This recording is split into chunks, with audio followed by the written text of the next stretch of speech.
Welcome to another episode of Rugby League Outsiders Extra. We've got a great chat today from a lad up in Scotland called Lewis Copeland, he runs an Instagram, Twitter account and also a website which is Rugby League in Scotland. So very much our counterpart, if you like, just north of the border. You know, we concentrate on helping spread the game, I suppose, in the Midlands. And Lewis is up there in Scotland, sort of flying the Rugby League flag for everybody up there. So Lewis, thanks for joining us and thanks for spending a bit of time with us. No worries. Thank you very much for having me. Yep, no worries. We've really, I just want to get a kick off really and talk to you about how you found Rugby League. You know, I lived in Scotland for 8 years. Rugby League barely existed apart from a few Forces teams that were kicking around. You know, how have you found yourself to be involved in the game of Rugby League? Like you say, it's not really apparent in Scotland at all. It's not made a big deal of, and there's not many teams at all. So with rugby union going quite successful in Scotland at the moment, and always being a big part of Scottish sport, it was only ever rugby union that was offered. So always played that through minis and high school into the senior setup. So like I say, it was always rugby union. But it was only ever when there was maybe a World Cup on that I'd really hear about rugby league. It'd be on the telly on BBC or whatnot. I think one of my earliest rugby league memories was, I think it was the 2013 semi-final between New Zealand and Australia. Yeah. And Tuivasa Sheck scored. I remember the offload. I can't mind who offloaded it, but he was going into touch and just threw a bit of a Hail Mary. Was it Sean Johnson, was it? It might well have been, actually, yeah. Oh, I remember. I'll never forget that. Incredible skill. I remember being up at my friend's house and we were just rewinding the TV over and over again to keep on watching it, and just watch that back. And you know, as I got older and social media's got bigger and stuff, you'd see the occasional like rugby league amazing finish where they're flying into the corner and somehow getting the ball down. But again, it was never that apparent, and Super League was never that apparent to me either. I think I eventually got a Sky Sports membership, and it must have been just after lockdown or during that, around about that time, and there was an NRL game on the telly while I was working, so I was just watching that, and I know it was meant to be working. I couldn't take my eyes off it because it was that fast paced. You know, it's a complete breath of fresh air compared to rugby union. So I couldn't take my eyes off it, and I started following the NRL more closely. I'd been aware of it before. I'd once upon a time chosen the Penrith Panthers as my team while playing a bit of the rugby league game on the Xbox with my mates, and I know that sounds probably rubbish now, seeing how well they're going. So I guess I got a bit lucky in choosing a random team all that time ago, but really got into the NRL. Me and one of my other mates, we'll start watching a sport and just get properly into it and learn everything there is to know about it. And we fell in love with the NRL. You know, started playing fantasy, which is probably how I learned so much about it. And I was watching a lot of the games, and then the last few years we've had the Watch NRL membership split between us, so we're watching as many of the games as possible. Getting up fairly early on the weekends to even chuck on some games is good. Being able to catch maybe the third game on a Saturday and Sunday morning, that's how I was really exposed to it. And then started watching bits of Super League here and there, the Super League show on the telly and whatnot. And then it was last year, and we thought, we'll go to the World Cup. It's in Newcastle, so not too far away. We can travel down on the train, and we went to the opening game, which was the England Samoa game, which was obviously quite a good game to be at. Plenty of scoring to see. And we got talking to a couple behind us, and they sort of mentioned, "Oh, you're going to see your boys tomorrow," and we weren't too sure what they meant. And it turns out Scotland were playing not at St James's Park, but still in Newcastle the very next day, and we were like, didn't even know about it. We've got our trains booked home, or we would have. But I got home and something didn't quite sit right with me about that. You know, why isn't rugby league as big in Scotland? Why didn't I know there was a game tomorrow? Why do I only know a couple of the players that are playing for Scotland, sort of thing? Yeah. And you know, I had to do quite a lot of research into finding out, you know, teams that were playing amateur in Scotland. Not that there's many of them. You know, about the players and about the sort of origins of rugby league in Scotland.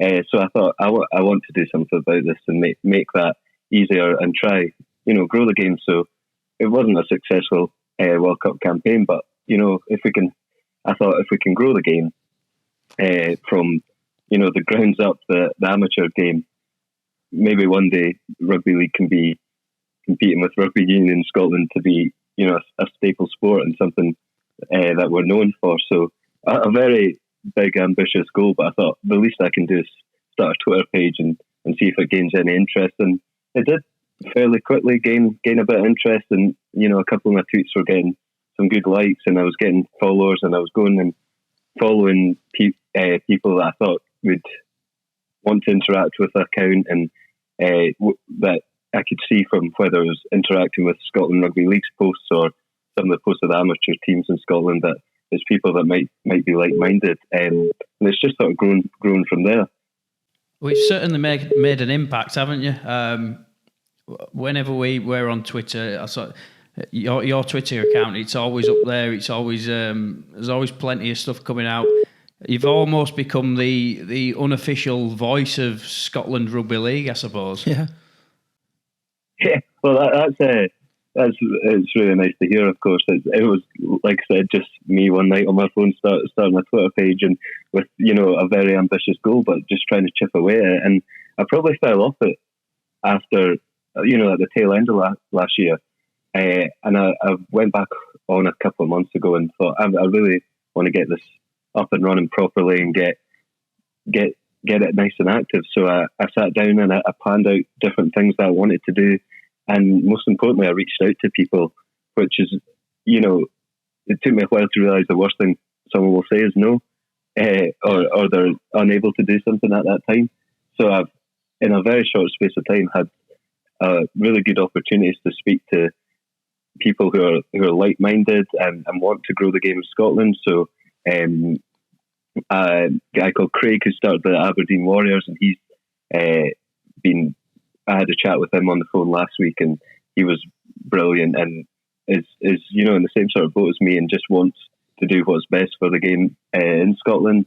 I've had the chance to interview a few players now, and so at early doors it was Lewis Clark from the Edinburgh Eagles and Connor Terrell, who's the Scotland Students captain, and as well as Charlie Emsley, who is a Scotland player as well. And more recently, Dale Ferguson, who was the Scotland captain at the World Cup. Ewan Aitken, which was the mental one for me, because, like I say, I fell in love with the sport through watching the NRL, and he's the only one in the NRL that I knew represented Scotland. And it was actually after the Dolphins won their second game this year, and I seen he'd replied to my message, you know, not long after probably getting back into the change rooms, and just putting that into perspective was a big shock for me. So, you know, it's been great to speak to these people, and a bit surreal to have the opportunity to ask them questions. So what is like the general message or the general sort of thought process of rugby? You know, what is, if you could describe rugby league in Scotland right now, kind of where is it and where would you hope it is in sort of maybe 12 months? Yeah, what does the domestic competition look like, and you know, maybe give a shout out to a few teams if you don't mind. Yeah, of course. So if I was to describe the whole thing in Scotland at the moment, it'd be, you know, rugby union's little brother, and if that, it's almost a newborn little brother. It's not very well known about. But so this season we've got 3 teams playing in the Scottish National League. So we've got Glasgow Rugby League, Forth Valley Vikings, and Aberdeen Warriors Rugby League. So they're the 3 teams in the competition. And then in the Scottish Cup as well, we've got those 3 teams plus the Edinburgh Eagles. So the Edinburgh Eagles actually play in a in a league in England, and it's bad of me not to know what league that is actually. However, they're still part of the Scottish Cup competition. So the fixtures are starting at the end of May and going through to mid-July for the National League, and those are followed up in and around that time in July with the Scottish Cup fixtures. So it's home and away.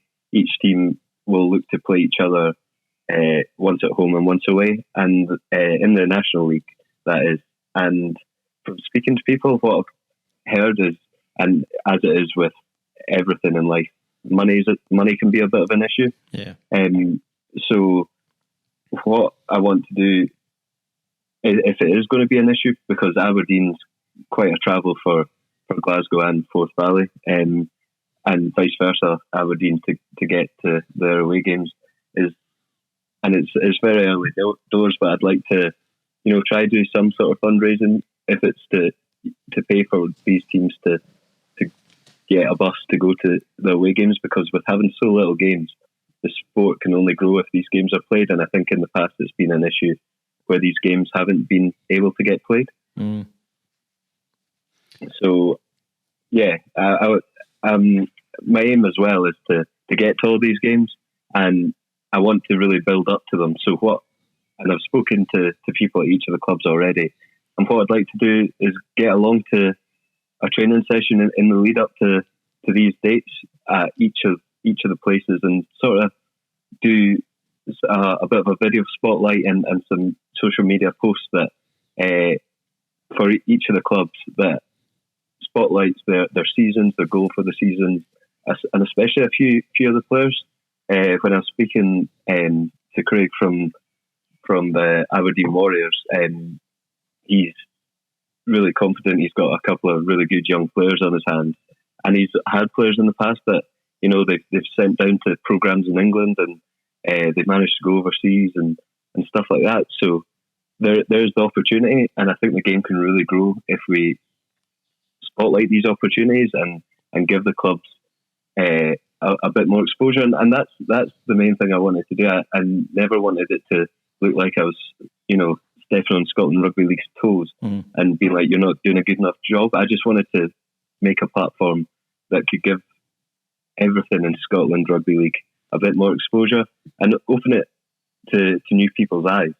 So yeah, like I say, I want to get to each of these clubs and do some content with them in the lead up to these games, and then get along to the games. And even if it's having things like pre-match interviews with coaches, maybe some sort of highlights, and even post-match interviews and with players and coaches, having that sort of content rather than just a full-time and a scoreline gives the people that bit more of a look into what's happening. And if we can get that the first couple of games, maybe there'll be more appetite for people to get along to the next few games, and really just help grow the sport from the amateur level, which really with three teams playing 6 games across the summer plus the cup games, it would be handy to have more teams. And I think I want to do something to, like I say, build the appetite for that. Are there any of the clubs talking about like a tour, like a tour down into England and playing teams down here, or again is it just a funds thing? And I think I've not heard anything about that, and hopefully the more I speak to the clubs, it might be something that they have the idea of. I know, like I say, the funds thing is a bit of an issue. The travel, getting people out of work and whatnot at the amateur level, and getting the time to do it, but as well having the clubs to go to and just building that sort of relationship. So it's something I've thought about definitely, and it would be great to see. Well, I think it'd work the other way as well. Like if you say you've got 3 clubs up there, And, you got in touch with some England clubs and sort of said, look, come up, have a week on tour, because, you're between Glasgow and Edinburgh, two amazing nice out, let's face it. You've got 3 teams over a space of 10 days or whatever, you know what I mean? And what a great little rugby tour that would be. No, definitely. It's exactly what you say. It would be great. It'd be another way to get new audiences in and help grow the game, which it's definitely something that can only be beneficial. And, I hopefully have a lot more communication with each of the teams in the upcoming, days, weeks and months. So definitely something that I would love to look into helping to organise. It's, it's like you say, even if it's a wee tour and they get to get around the clubs in Scotland, it's getting a bit more exposure on the game, and there'll be more content to be able to be had. And I think it's a brilliant idea. Well, hopefully when this podcast goes out, Lewis, that's something people might start looking at. Aside from the men's rugby then, I know there's quite a successful wheelchair team building in Scotland, isn't there? There is, yeah. So recently we had the launch that I was lucky enough to go along to, invited by Chairman Martin of the Edinburgh Giants. And I've done a wee piece about that, which is on my website. So they've launched off the back of the successful wheelchair World Cup. And as you might have seen last week, there's actually been a bit of an announcement by Scottish Rugby League that there's going to be a wheelchair premiership this year, which I wish I knew more about off the bat just now. Yeah. Unfortunately, I don't, and we're going to have to wait for more announcements of what's to come from Scottish Rugby League. But so we've got the Edinburgh Giants, we've got Glasgow Rugby League. They're going to have a wheelchair team that I believe is already up and training, and the Dundee Dragons. So from what I've heard, they're maybe going through a bit of a restart or a rebrand. I'm not too sure. I've not actually spoke to anyone from there yet, but unless there's any further teams outside of my knowledge, I believe they 3 teams will make up the wheelchair premiership in Scotland. But to have that from having nothing in Scotland is testament to what the World Cup done for the wheelchair game. Yeah, it's all steps in the right direction, isn't it?